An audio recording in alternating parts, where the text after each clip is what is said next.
Vous avez demandé la compagnie du Caméléon, ne quittez pas. En voici un bout sur Première. 8h, 11h, c'est que du bonheur. Et le boss est là. Bonjour Guillaume Gay. Yarana. Qui commence déjà à toucher à son micro. Il était pas bien votre micro? Ben non, mais c'est pour les 1m60 là ce micro là. Moi je fais pas Guillaume Gay 1m60. de la compagnie du Caméléon et celui qu'on rencontre beaucoup en ce moment, c'est toi Traki. Bonjour. Yorana. Ça va bien? Ça va très bien. On ne se lâche plus nous, hein. On s'est vu dernièrement. Hein. Ah ouais, on peut plus se passer l'un de l'autre. On va se calmer. Guillaume, laissez votre micro tranquille, vous inquiétez pas, votre voix Personne va ne voit rien. passer. Ça y est, je suis bien Voilà. réglé. Guillaume Gay de la compagnie du Caméléon, donc comédien, producteur, directeur de cette compagnie que vous avez créée en 2003, depuis que le chemin parcouru, j'ai envie de dire. Ben oui, plein de choses effectivement, beaucoup de créations. Et puis également pas simplement sur le Fénois, mais également en Nouvelle-Calédonie. En Nouvelle-Calédonie effectivement, et puis nos créations naissent ici et ensuite partent au Festival Avignon. Et ensuite en tournée, donc voilà, on reprend le chemin là à nouveau avec cette nouvelle création, les Ce Champions de nouveau Paris. bébé du 30 septembre au 9 octobre, les Champions de Paris. On va en parler dans un instant. Présenter toi les Traki. Alors c'est un peu plus long, tu permets que je m'étale un petit peu plus parce qu'il y a quand même un CV assez intéressant. Danseur de Holy Tahiti depuis 2007, a été le meilleur danseur de Hula Taperu en 2011, puis au Heiva en 2012, diplômé du Conservatoire artistique de Polynésie française en danse traditionnelle tahitienne en 2014. Toari enseigne maintenant la danse traditionnelle et en indépendant et au sein du centre de formation Hey Tahiti. Il débute en tant qu'acteur Au large d'une vie, le label INA. On le retrouve actuellement dans la série Tupaupo, saison 2, en Voilà. tournage. Ben, bientôt. Très bientôt. Il occupe le haut de l'affiche, même rôle. Oui. Oui, voilà, c'est, donc là maintenant, c'est le théâtre, c'est une première pour moi, mais c'est une belle expérience. C'est ça. On le voit partout. Hein. J'ai noté qu'on s'était rencontrés au Salon des métiers. Exactement. Où tu étais le parrain et puis les Tamari Aoti plus récemment. Exactement aussi. Et voilà. Comment on arrive à trouver du temps, d'emploi du temps? Eh bien, on fait comme on peut, quoi. En tout cas, j'essaie de faire, j'essaie de répondre à l'appel partout où on me demande, et puis voilà. Non, mais c'est très bien, je ne me plains pas, j'ai beaucoup de chance de vivre toutes ces expériences et je les vis pleinement. Expérience complètement différente, hein, parce que de passer de Tupaupo, pour prendre cet exemple-là, au rôle que vous menez dans la pièce Les Champignons de Paris, c'est le coq à l'âne. C'est diamétralement opposé. Guillaume, pour que ce soit clair, pièce, spectacle, c'est quoi? C'est une pièce? C'est une pièce de théâtre, absolument. Une pièce de théâtre. Oui, oui, tout à fait. C'est une pièce de théâtre dont le sujet principal est les essais nucléaires menés par l'État, à la fois dans le Sahara, c'est-à-dire ça démarre dans le Sahara, et puis on comprend très rapidement quels sont les enjeux et aussi pourquoi l'État français a choisi de localiser son centre d'expérimentation en Polynésie française, et ensuite on comprend comment ça se déroule, et puis après viennent aussi évidemment les interrogations des uns des autres. Ce qu'il faut comprendre, c'est que c'est pas une conférence sur le nucléaire, ça rien, tout ça c'est loin, c'est vraiment éloigné de tout ça. C'est une épopée, je dirais, avec plein de personnages. On joue chacun, les trois comédiens sur scène, Tepa Teolu, toi les Traki et moi-même, une quinzaine de personnages. Ouais. Et on donne à vivre les moments essentiels, je dirais, de ces 30 années d'expérimentation nucléaire. Donc on rentre dans des scènes de vie, voilà. Le théâtre amène de l'humain dans tout ça. Dit comme ça, on a l'impression que ça a mis une semaine pour l'écrire la pièce, mais j'imagine qu'il a fallu du temps. L'auteur s'appelle Émilie Genaedig, c'est ça, Genaedig, absolument. Metteur en scène François Boursier, qu'on connaît bien ici. Et d'ailleurs, on peut remonter un petit peu en arrière et puis parler un peu du off. Après une émission, le Grand 8 à l'époque, on s'était vu, il était l'invité, donc on s'était vu à l'extérieur, on parle toujours avec nos invités, et là il était question de ce projet, il en parlait déjà, il l'avait dans sa tête, et depuis c'est passé 3 ans. 3 ans, absolument. Oui. En fait, oui, le projet a émergé lorsque j'ai fait venir François Boursier dans le cadre de notre programmation. Lettres de délation, absolument, et résister, c'est exister. C'était une période où moi je cherchais un nouveau sujet pour notre nouvelle création. Et puis un nouveau metteur en scène, et voilà, donc je lui ai fait cette proposition de pouvoir mettre en scène notre nouvelle création qu'il a accepté rapidement, et puis j'avais une envie, moi, d'un théâtre engagé. J'avais aussi envie de parler de la société polynésienne, j'avais envie de partager le plateau avec des comédiens polynésiens, donc voilà, donc tout ça mélangé, plus l'envie chez François justement de s'intéresser à cette question du nucléaire. Et du coup, il a fallu se documenter énormément. Évidemment. Oui, tout à fait. Donc après, nous avons confié l'écriture à Émilie Génaïdig. C'est elle qui représente la compagnie Théorème de Planck? Non, la compagnie Théorème de Planck, c'est la compagnie dirigée par François Boursier. D'accord. Donc on a choisi de coproduire le spectacle, puisque l'envie est évidemment de partager cette nouvelle création avec la population polynésienne sur Tahiti, mais aussi dans les îles, en Outre-mer aussi, enfin dans d'autres collectivités d'Outre-mer, et puis aussi de rayonner en France métropolitaine. Donc voilà, donc nos deux structures ont évidemment des réseaux différents et complémentaires. Toi, Ali, comment vous avez travaillé sur cette pièce? Alors je sais que vous êtes arrivé pas tardivement, mais c'était pas vous qui étiez prévu initialement, donc on vous a fait la proposition et tout de suite vous avez dit oui? Alors oui, on m'a proposé, j'ai quand même passé un petit casting et bah oui, quand on m'a accepté, j'étais fou de joie quoi. C'est au-delà d'une nouvelle expérience artistique, ben vraiment j'en ai appris beaucoup sur les essais nucléaires que ben voilà, il faut bien que j'admette avant même cette pièce, je ne savais absolument rien de ça, même si ce n'est la présence du grand-père. C'était le grand-père qui était là-bas. Non, c'est mon père. C'est le papa. Le grand-père de Tepa, mais c'est mon père à moi. D'accord, beaucoup de points communs entre vous. Guillaume, vous le saviez pas ça? Non, pas du tout. Non, on l'a appris après. Donc c'était vraiment un choix artistique au départ. Et puis voilà, en échangeant, on s'est rendu compte que, comme beaucoup de familles polynésiennes, évidemment, chacun est impacté, en tout cas directement concerné. Il y a cette difficulté parce que on parle des premiers essais au Sahara en 1960 à 95. 80 les derniers.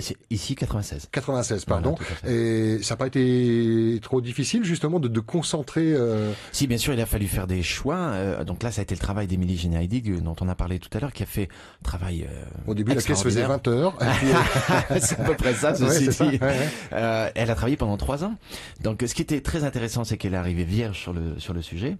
Qu'elle ne connaissait pas du tout. Absolument pas. Donc, c'est son regard de métropolitaine, puisqu'elle vit en métropole. Un regard donc neuf, naïf, candide entre guillemets, et en tout cas non influencé.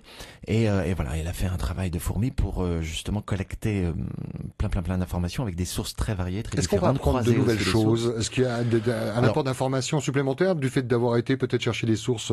Après, ça dépend évidemment du niveau de connaissance des uns et des autres. Mais encore une fois, on n'est vraiment pas dans une conférence sur le nucléaire. On est avant tout dans la polémique. On est avant tout dans une œuvre théâtrale. Donc on va, voilà, il y a plein. Alors évidemment, on pense à l'aide de délation, résister, c'est exister, qui sont les deux pièces qu'a présentées ici François Boursier. Donc c'est un peu de ce même ressort-là dramatique. Mais voilà, il y en a plein d'autres, des pièces qui trouvent leur substance, leurs paroles, je dirais, autour de faits historiques, autour de périodes riches d'un point de vue historique. Donc là, évidemment, quand on connaît l'impact qu'ont eu les essais, notamment sur la société polynésienne, pas que sanitaire et environnementaux, mais sur le bouleversement de la société polynésienne, forcément, ça c'est un sujet très intéressant à traiter au théâtre. Mais avant toute chose, on va d'abord voir une œuvre théâtrale. Guillaume Gué de la Compagnie du Caméléon et Toile Traki sont mes invités. Ce matin, on parle de cette pièce du 30 septembre au 9 octobre au Petit Théâtre, Les Champignons de Paris, de la Compagnie du Caméléon ou de la Compagnie Théorème de Planck. Toile, vous-même, Guillaume le disait tout à l'heure, vous jouez plusieurs rôles dans la pièce, hein, et c'est également le cas pour le camarade. Pour Tepa et pour Guillaume. Oui. Et ça, c'est facile. Comment on arrive à changer le personnage? Il y a déjà un changement vestimentaire ou c'est un comportement? Alors, d'accent, de langue. Donc il n'y a pas vraiment de changement vestimentaire. Il y a des accessoires évidemment pour nous mettre un peu dans le contexte. Et puis tout ça, ça a été c'était le fondement même de l'apprentissage de François. Comment il faut passer d'un personnage à l'autre comme ça en quelques secondes. Et voilà, c'est juste un exercice, mais ce n'était pas le plus compliqué, je pense. Mais c'est intéressant aussi de voir ça. Une pièce qui se joue en langue française, en tahitien? Alors les deux, effectivement, c'est-à-dire que les deux langues sont mêlées, absolument. Alors c'est principalement en langue française, mais il y a beaucoup de passages en tahitien. Et ça risque d'être modifié parce que je sais que vous voulez exporter cette pièce. Est-ce que il se peut que les mots tahitiens soient enlevés de fait de? Je ne pense pas. Enfin, alors évidemment, on reste attentif. Les choses peut-être en amont. Oui, mais ceci dit, là, alors c'est à la fois tellement fortement incarné par les deux comédiens polynésiens et puis dans le contexte qui est celui dans lequel est présentée la langue, on comprend, voilà, même un popa ou un un Français de métropole comprendra en fait ce qui est raconté. Et puis, ce qui est intéressant aussi, c'est la sonorité, c'est la poésie en fait qu'apporte cette langue, la musicalité qu'apporte cette langue, qui est fantastique. Et puisque ça a touché pleinement en fait la société polynésienne, il nous semblait important aussi de laisser une place à cette langue. Et au-delà de ça, c'est aussi une période où justement la langue polynésienne a un peu été comment dire ça, réprimée, quoi. Oui. Donc elle réémerge à l'occasion de cette pièce. Je veux dire, dans cette pièce en tout cas, ça nous semblait tout à fait opportun.